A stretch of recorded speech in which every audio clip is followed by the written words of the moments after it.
Hello and welcome back to day 13 of Living from Your Heart in a 3D World. So let's just take a big deep breath in. I'm coming to you from the lounge room today because I felt like it. I'm normally in the car because I've already got there's too many kids everywhere and noise and stuff, and so the car is just the easiest place to film. But I really felt today, I felt like having a proper chat on the couch, like a real just like a casual conversation. Because I suppose I'll just recap. Can't speak. Recap quickly for those who haven't joined us through the other days. What we have been doing is figuring out how to come back into our heart and live in the present, in appreciation, not just on autopilot, so that we get to choose our reality that we are. Like we get to create our reality from our heart and fill it with beautiful, amazing things. So we have proven that we exist, because if we didn't exist, I wouldn't be talking to you, you wouldn't be watching me. So number one, it is a fact we exist. Look, see, we exist. We exist in whatever form this is. True. Number two, if we exist, then we had to be created by something. Now, I am the believer that we are created from divine source intelligence, divine source energy. Like, we are all energy. I think quantum physics has proven that. Like, I'm nearly sure it has. So we are all energy, and all energy at its like minutest particle is the same thing. So if all energy is the same thing, we are all created from the same thing. And you can call that whatever you like. Like, it is God. Is it God's essence? Is it universal intelligence? Is it universal energy? Is it source energy? Is it divine creation? Whatever it is, it goes by a million names. It is the same energy. Like, that is what has created everything, not things that just living, dense things like this packet of scanties here, like this table, this microphone. They're all energy. They're just compressed so that they don't look like that. They look like a solid matter. They look like solid matter, but really they're just energy moving around, like the pixelation of like a video or a photo, where if you look really close in, it's just a lot of little dots. And that's what energy, that's what like things are. It's just energy. Lots of little dots just bouncing so fast and so compressed that you can't see that they're vibrating. Okay, that was a really long-winded explanation of energy. Okay. So those two things are fact. They are absolute. You are created from that. That is 100% true. So then we go to follow on with that divine source intelligence creation. It is based on pure love. Like, I'm not going to get into it. Neil Donald Walsh in Conversations with God goes into this into finite details. Like, if you want to really understand it, search up Conversations with God on Spotify. It's on audiobook or on YouTube. It goes into it in immense depth. We are created from source energy, which is pure love. So then we have followed that with, if we exist, and if we're divine source intelligence, and if that is pure love, then anything that is projected into our 3D world that does not align with that truth, which is the absolute truth, it can't be true. It's not our truth. And this is the big game we've been playing. Like, I just had a lovely conversation, very long conversation with my darling sister, and I've been stepping her through basically what we've been doing on our challenge and the aha moments, and even on the phone call we had so many more realizations, which I actually am going to dig into a little bit, which is why we're having the couch conversation. I'll just get myself a bit more comfy. Because just once you know the truth, the aha moments are just going to keep flooding you and coming in and coming in and coming in. Because you know Like that is the truth. It is the Ace of Swords. It is the absolute clarity. It is the, like, just the knowing. It's the knowing. And then everything else is literally irrelevant. Like literally irrelevant. Poof, it doesn't matter. And so that is the part where we're going to transmute those energies that we have latched onto and hooked into for so long that are irrelevant. They have just been keeping this veil of illusion plastered on your face so you can't see through it. But now we know the truth. Like now we know the truth. The veil is gone. Like you can get a little projection. It's just like boom, boom, boom. I know the truth. And I know that anything that does not align with that is not the truth. So this is where I'm going to dig in. I'm just going to have a sip of my drink here. Which I wouldn't really normally do, but anyway, we're changing the rules, aren't we? So belief systems. And so basically, an unaligned belief system is anything that tells you you are not enough. And that is pretty much a lot of the information that comes our way. I'm not skinny enough. I'm not pretty enough. I'm not smart enough. I'm not fast enough. I'm not clever enough. I'm not rich enough. I'm not enough. And that's what we've been storing in our subconscious filing system for our lifetime, I believe for eons and eons and eons of lifetimes. This illusion that we're not enough. And actually, my sister and I were having a very interesting conversation because we were talking about scanties. So this is my business, scanties, anti-shapewear. That's it. And I created them I created them myself in 2008 just for me because I was sick of feeling not enough in my clothes. Like I wanted to wear the long flowy dresses that suited my body shape that I could buy from the shops, but I got chafe. So I couldn't wear them in comfort. And so I was being told that I wasn't enough. And so I created this pair of underwear like that. And I created them so that my body would stop giving me signals that I wasn't enough. Because if you get chafe, it hurts. And I can promise you, if you've got your legs going like this, or any other part of your body, like digging in elastic, like undies that are riding up all the time, your dialogue in your head is definitely telling you that you are not enough. Like you are not, your legs aren't the right shape. Your stomach's not the right shape. You're just not enough. Your body is not enough. So I was like, right, okay. And I didn't think anything of it. I just was like, I do not want to be told I'm not enough every time I walk somewhere in a dress or a skirt. So I'm going to fix that problem. And I just created something. I knew the bits that I didn't like. I created a product and I just wore it. I didn't tell anyone about it. It was just mine for me.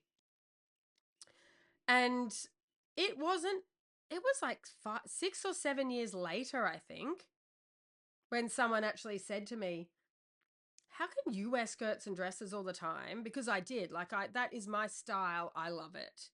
And this is like through having 3 kids, 3 pregnancies, like all of the post kids. And I would love the flowy dresses. It just made me feel like me. And they were like, but how do you wear that without getting chafe? And it was the first time in my life that I realized that maybe I wasn't the only person that had that thought pattern into my brain that I'm not enough, that my body is not enough. My body is failing me, which is making me feel like I'm not enough. I'm not thin enough, obviously, because I've got chafe. Like I shouldn't have that. And it's like, no, that's actually not it. It's just the fashion industry had not created a product that would tell you you were enough. And this is what I got to my sister, and we were talking about, I can't remember what day it is, maybe day 4, where I'm like, our bodies and how we look is literally the least interesting thing about you. Like, if you think of a friend, your best friend, do you care what her stomach looks like? Do you care what her do you know what I mean? Like, do you care what her earlobes look like, or whatever it is that you don't like about yourself? Does that part of you matter in your best friend? And then we've gone a little bit further on that, and we were like, okay, so when did body image, like when, if we look at history, like if we look back at history, when did body image become such a headspace, like manipulator, like occupier? When did that happen? And we we dissected it down. We think it was from about 1950.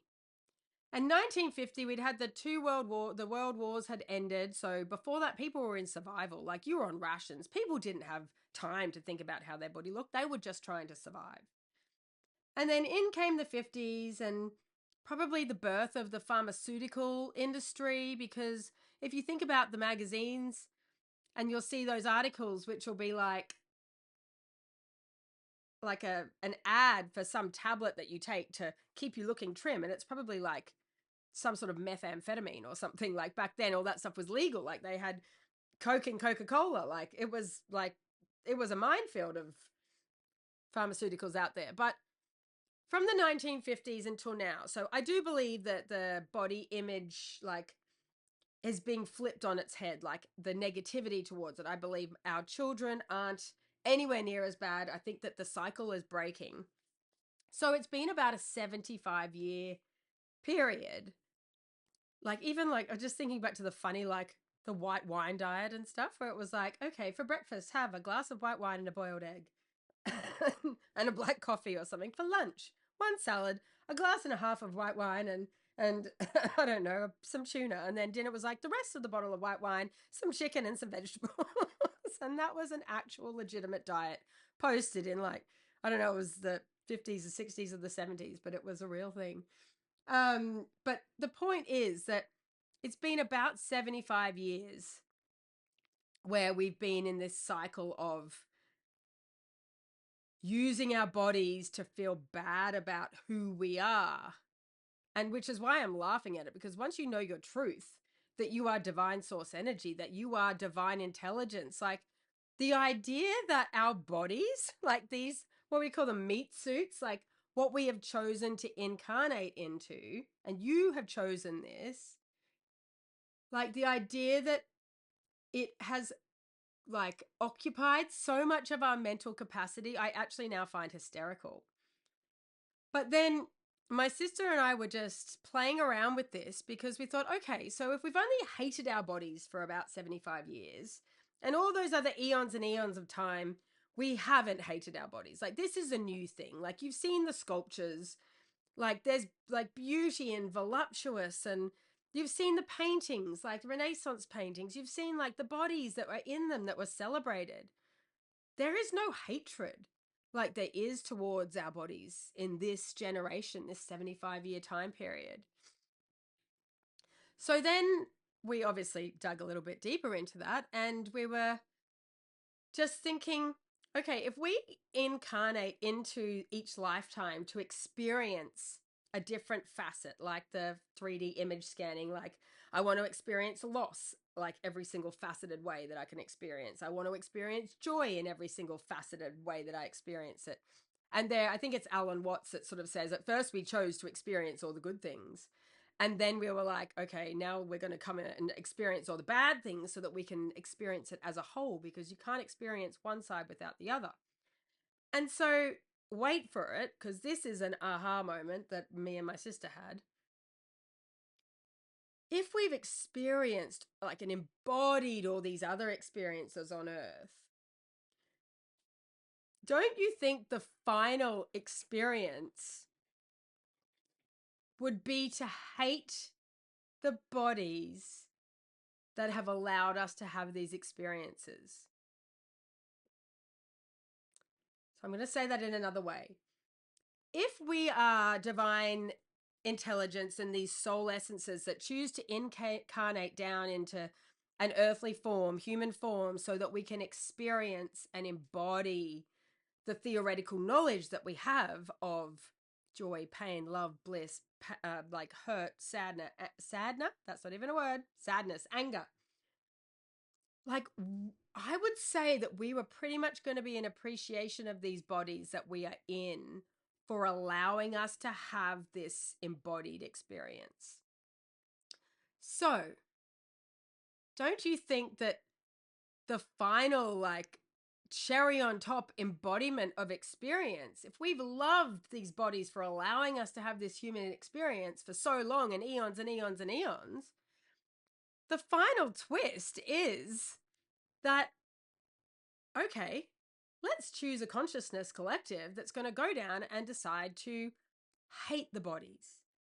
We're going to choose to hate the bodies that we are in. And we're going to throw all sorts of 3D projections in front of us to ensure that these bodies that we are in, we hate everything about them. They never do what we want them to. They're never thin enough. They're never quite right. They've got all these lumps and bumps and we're fed things in our 3D projection. Like, if you think about it, from the 50s onwards, birth of the advertising agency. Like, you think that's where you're getting fed the information. Like, all of a sudden you're being fed information from the advertising agency that we want to take this tablet. It's going to make our waist littler. It's like, oh, didn't know my waist needed to be littler. I didn't know there was anything wrong with my waist. Like, do you see? Like, we didn't know before there was anything wrong. We've chosen to experience. What if there was a world where all the information told us there was something wrong with our physical bodies? So that's what, like, I've just been having this massive aha moment today is I think the last 75 years, we have chosen to come down here and embody the experience of not appreciating our bodies and criticizing them, controlling them, using them as such a representation of who we think we are. You are not your body. You are not. You are like, this body is allowing you to have this embodied experience, your soul down here on this human plane. Like, that is allowing you to have that. And that's why I now just think it's so funny, because I'm sure in so many other incarnations, we have been so thankful as a soul for this body to allow us to experience this. And then we have this lifetime where every piece of information, like, every piece of information is coming at us, telling us our bodies aren't enough. Like, back in the photo, like airbrush days, and where the bodies that they were showing us in the ads weren't even real bodies. Like, they were airbrushed and photoshopped and nipped and tucked. And it's interesting because my sister and I were talking about, like, who were the rule break, like, who were the change makers who saw through this facade about telling us our bodies had to be a certain way. And, like, how did they know that they were going to be those people? And I feel like Scanties, this has sort of evolved a little bit like that. Scanties there, see? Look fabulous, feel amazing, and be unapologetically you. So the reason why I'm tying Scanties and the Scanties journey into this is because I think it's really important. Because originally number one, I made Scanties because I wanted my body to stop telling me I wasn't enough. Like, I wanted the physical cues to just shush. Because if those are shushed, then you've sort of got a blank slate. So originally, I made them for myself to feel good in my body. And that was it.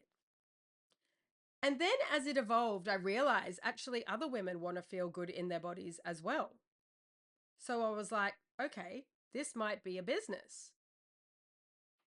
And then I was like, okay, I'm going to make this a business, because how about heart passion, being able to help other women feel good in their bodies the way that you've helped yourself feel good in your body? And so that was just like, it was a very basic unraveling of, great, if I can help other women feel good too, that seems like a pretty like purposeful, like passion-driven business. I can help them feel good. And then over time, I've unraveled slowly why do we not feel good in our bodies? Like, and initially it's like the obvious, like don't follow accounts with like people that use like filters to make themselves look skinnier and like, you know, to change their proportions. Like it started with promoting people that are speaking the same message. It started with like following brands that use real size models. It started with me putting myself out there as the face of Scanties.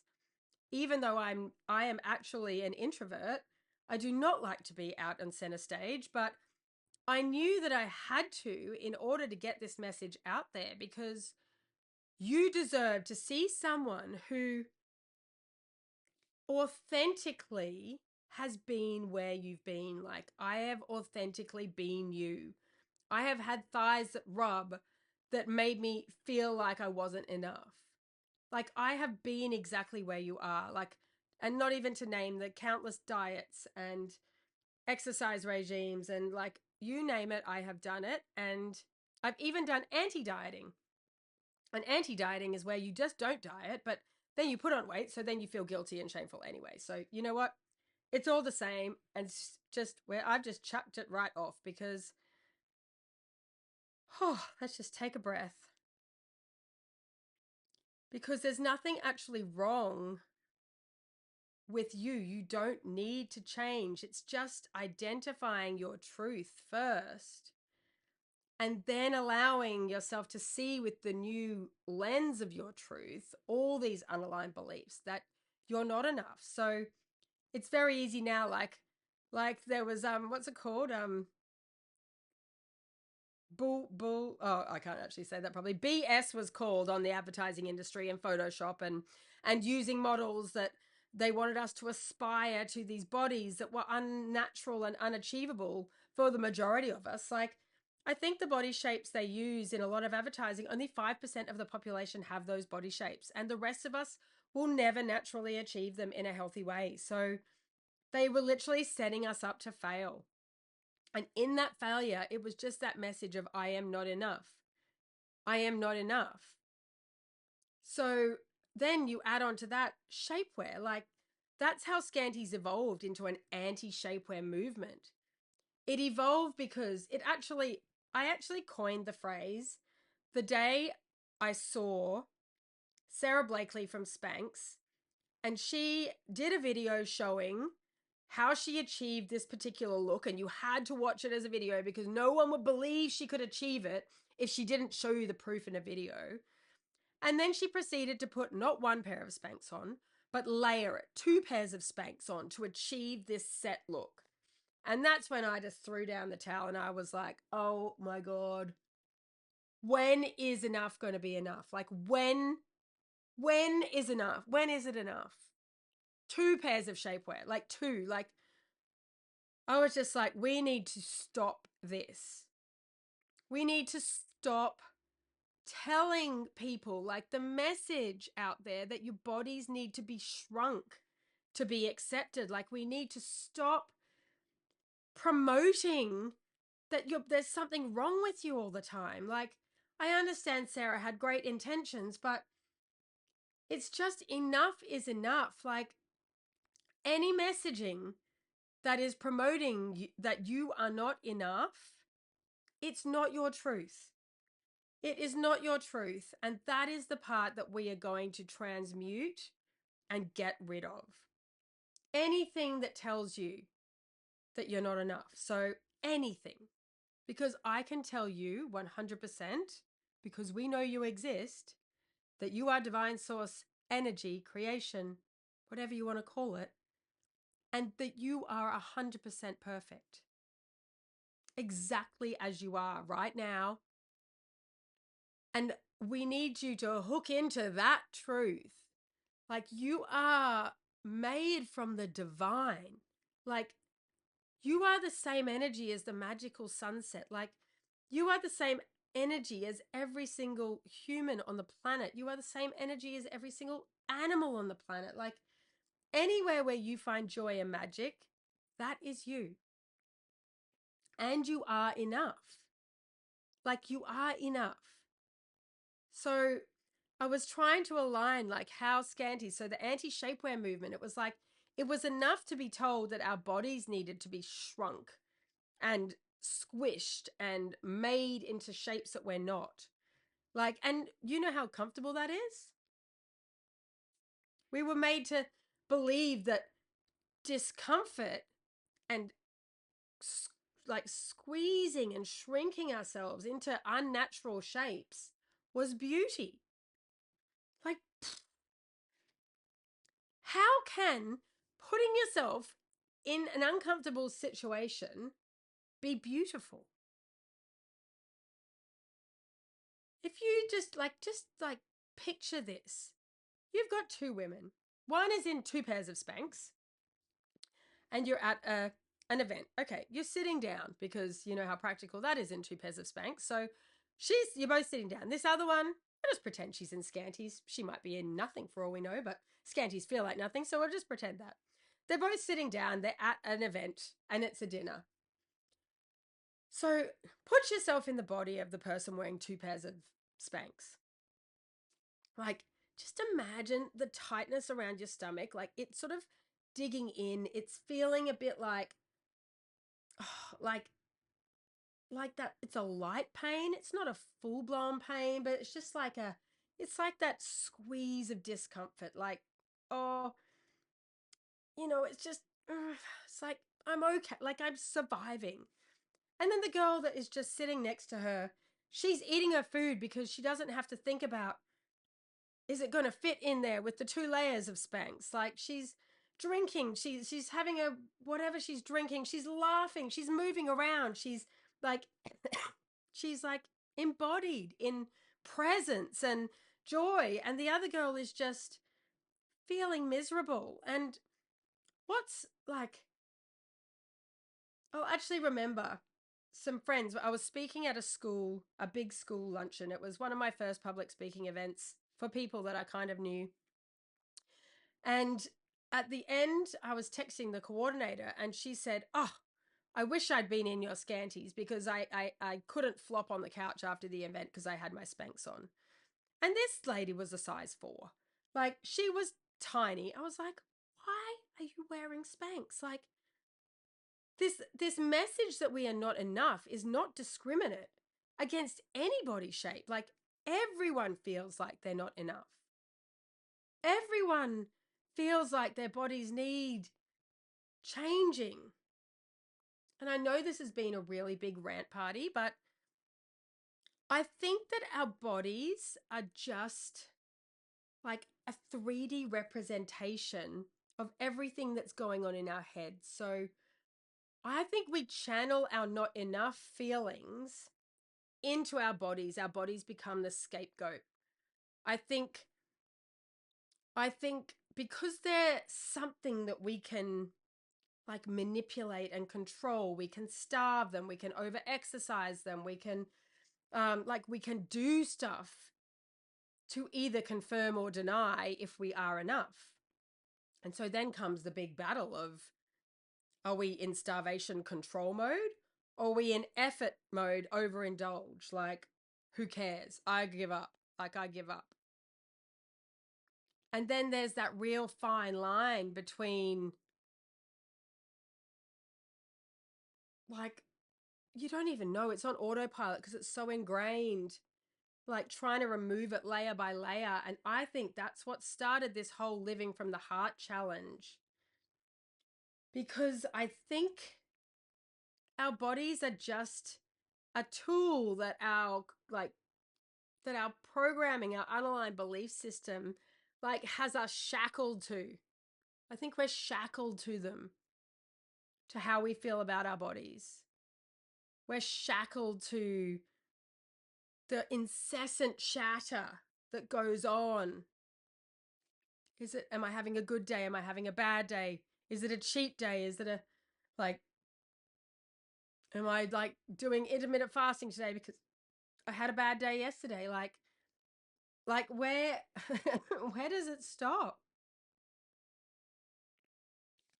We'll just take a deep breath in there on that. Like, I know I'm really rambling on this today because I think I wanted to tie in with how I've come to this realizations about, like, so scanties, they started as something to make me feel good about myself. Then I realized that maybe they might help other women feel good about themselves.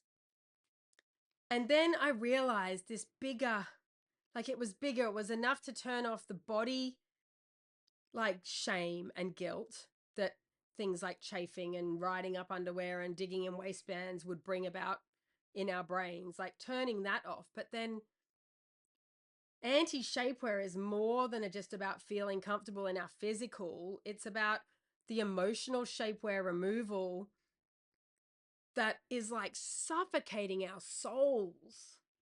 Like the emotional shapewear we're wearing. And that is what has brought me to this series, to live from your heart. It's actually seeing the emotional shapewear and seeing where it comes from and seeing how it got there and noticing it and noticing the stories that are coming up for you and the programming that's there. Because I know this started out as like, and I love her because, well, I know Marilyn was a complicated person, but this is kind of like a merging of me and Marilyn, like a combination of identities. And at the time, she was considered, well, voluptuous for the age.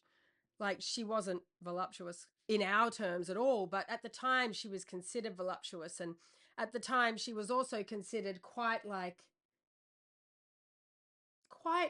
her own person, even though we now know probably she was actually quite troubled. But for her time, she was quite her own person. And she owned her body. Like, she really owned her feminine essence, I think, is what she did. And I've spent like a long time trying to own my feminine essence. And it's been a real, like, it's been a journey. And it's still a thing every day. But I think once we, like, still a journey every day, I think once we can appreciate our truth and who we truly are, it takes off, like you can see the messages of I am not enough so much more clearly. And once you can see the messages of I am not enough more clearly, that's when you can start transmuting them. But you've got to understand your truth, this like sword of truth of who you are. Like, you've got to embody that first, because then the underlying beliefs are like boom, boom, boom, chung, chung, chung, chung, chung, chung, chung. You can just kick them out of bed. Kick them out of bed. They're gone. They are gone because I know who I am. And who I am is definitely not someone who is putting on 2 pairs of shapewear to fit into an unrealistic body standard that, like, we don't even know where it came from. I think it came from us, so we projected this so we could experience this hatred for this divine vessel that we are in, because we'd never experienced it before.